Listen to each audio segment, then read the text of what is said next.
So today we are going to talk about one of the hottest topics when it comes to intimate relationships and actually any relationship, and that is conflict.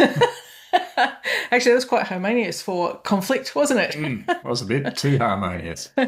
So, I mean, like most things, conflict's really a sign of something else going on, isn't it, really? So, we can sort of say there's certain people that we conflict with regularly. Sometimes it's our spouse, whatever, but it's a sign of something, isn't it? It is. And I mean, you know what it's like.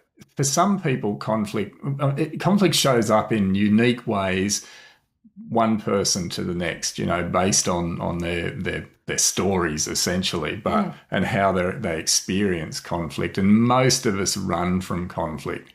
But you know what it's like. Like for some people, they're internally conflicted when something comes up in their relationship, for example. They might sort of withdraw, but they're smouldering on the inside. It's not like because they're saying nothing that they're not feeling anything. Yeah, so they could be like smiling on the outside with gritted teeth and then just quietly slipping some arsenic into the dinner. I mean, we won't do that. We won't do it, but that sort of thing. So it's like a passive-aggressive approach to dealing with conflict in relationships and that sort of thing. And we're probably looking at, for this video more specifically, intimate relationships. And, obviously, Yeah. Well, the great thing about intimate relationships is it's an amplifier. It shows us more of who we are. We do things, in front of our spouse that we wouldn't do normally in public or whatever. There's things that we sort of allow ourselves a little bit of wiggle room that we wouldn't do at work or with our friendship group and that sort of thing. So it's a bit of a double-edged sword, isn't it? Because you've got this person in your life who's there to be open and vulnerable to you, yet will possibly see the worst side of you as well. So it's a bit of a tricky situation. It's like a safe zone. It's like, I can sort of be me around this person because they're not going to judge me or leave me or whatever.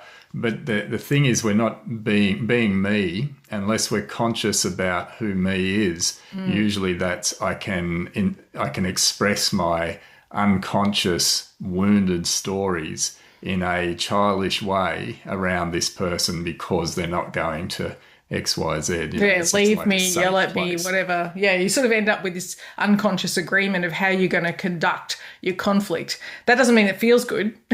It's just like, this again, that sort of scenario going on.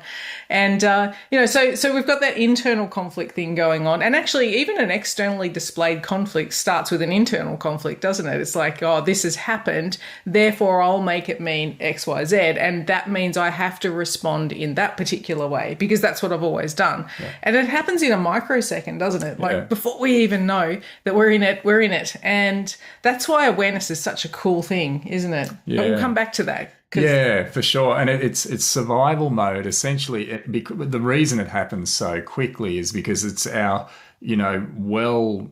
ground in go-to strategies that we're in during conflict we'll go to without even thinking about it. It's default and we'll default to that unless we consciously approach it in another way. And in order to do that, we need to sort of understand the dynamics at play here so that we don't get caught on the back foot when the conflict arises, and then we're better positioned to make a different choice at that time. If we don't have any understanding around these dynamics, then we render ourselves subject to what's going on, subject to our go-to strategies, because that's all we've got. That's all we've known, and that's that. So, do you want to know the sad news about that?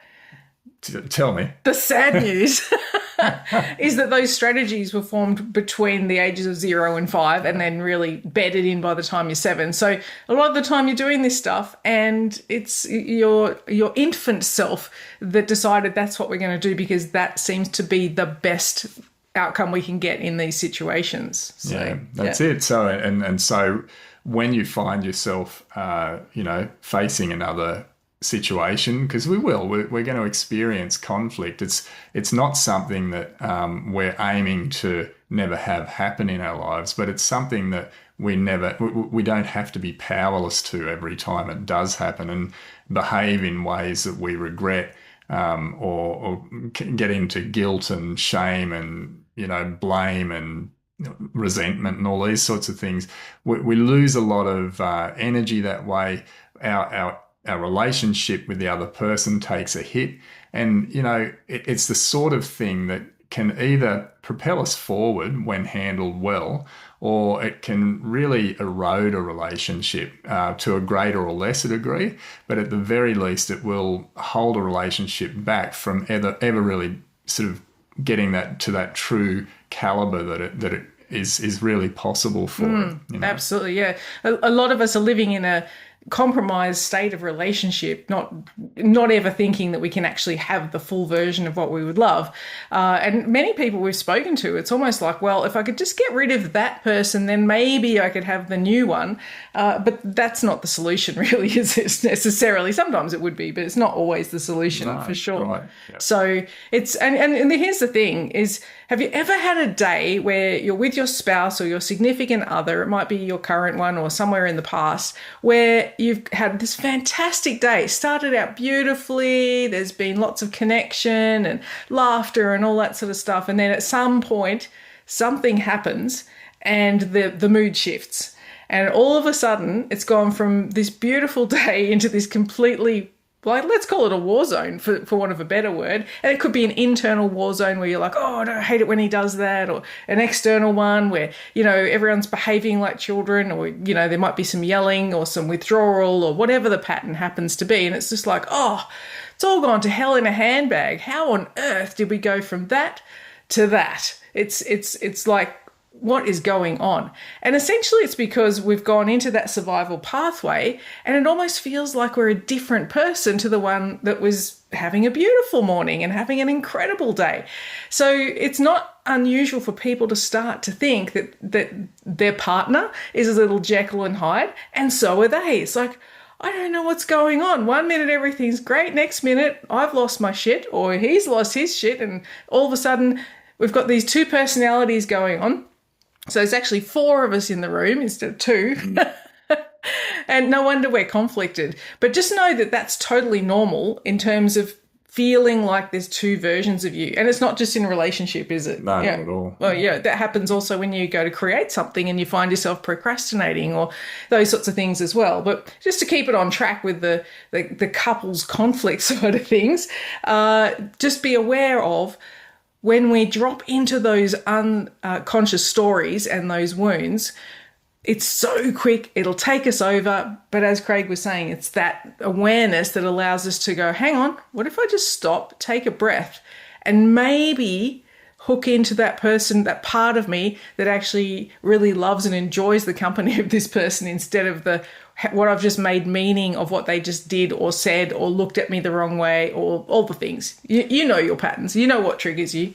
Yeah, that's it. And so we can actually, there are other possibilities at those times. And one of the things is to take that breath, like Linda's saying, it creates that space, because typically what we do is we react. And when we react, we usually draw on whatever we've got available to us, which is the good old whatever, Yeah. And it always results in the same thing. It's never going to create something different. And it's never going to create something that you truly love. And so it is worth, even though you may not feel like it at the time, if you're looking to move through and beyond this dynamic in your relationship, it's important to start to use your will in those moments to take a breath and to create space, in the spirit of, hey, I don't feel like, something wonderful and, loving right now. However, that's what I do want.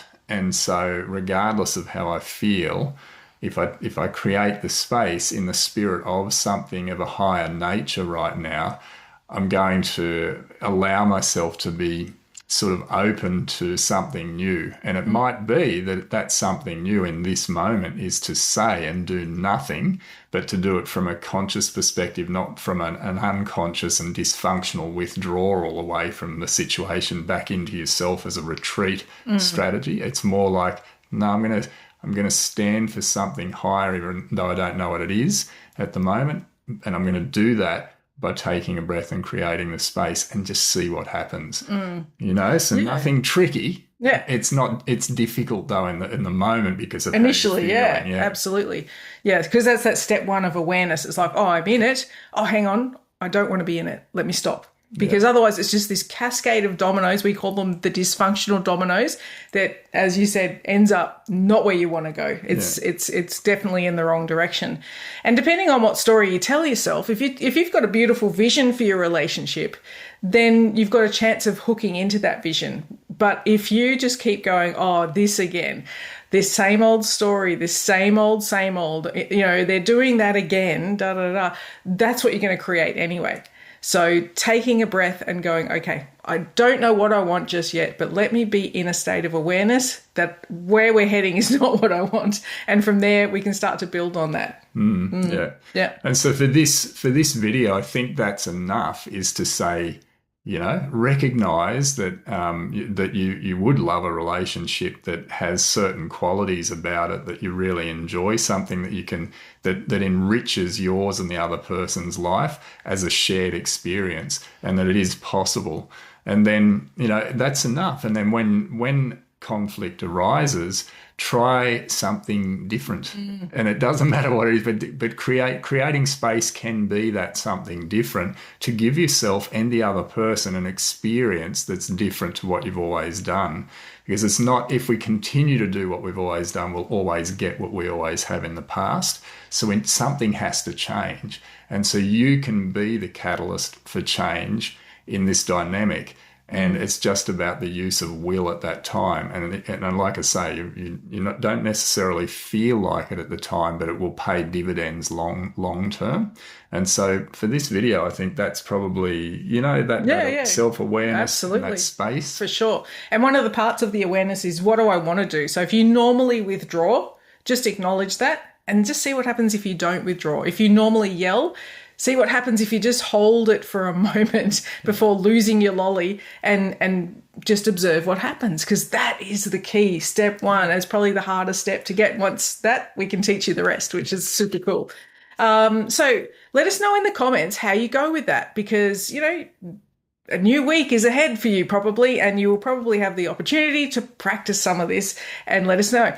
If it doesn't work out in terms of you weren't able to hold yourself in a state of awareness, great, just acknowledge that too, because even in the recognition of that, that is a win, believe it or not. It's not a failure, it's a win.